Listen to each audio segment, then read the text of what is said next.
নামাজিকে আল্লাহ সুবহানাহু ওয়া তাআলা 5টা পুরস্কার দান করবেন। আল্লাহ সুবহানাহু ওয়া তাআলা নামাজিকে রিজিকের অভাব দূর করে দিবেন।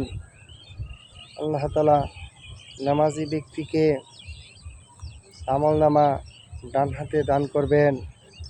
আল্লাহ পাক নামাজি ব্যক্তিকে বিনা হিসাবে জান্নাত দান করবেন।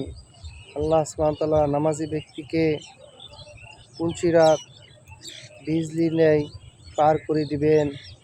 নামাজি ব্যক্তিকে আল্লাহ সুবহানাহু ওয়া তাআলা আল্লাহ পাকের নিজ জিম্মায় জান্নাত দান করবেন। সুবহানাল্লাহ। এই জন্য ভাই আসেন নামাজকে গুরুত্ব সহকারে আদায় করি। আল্লাহ সুবহানাহু ওয়া তাআলা আমাদের প্রত্যেককে গুরুত্ব সহকারে 5 ওয়াক্ত নামাজ জামাতের সাথে আদায় করার তৌফিক দান করেন। আমিন। ওয়া আখির দাওয়ানা আনিল হামদুলিল্লাহি রাব্বিল আলামিন।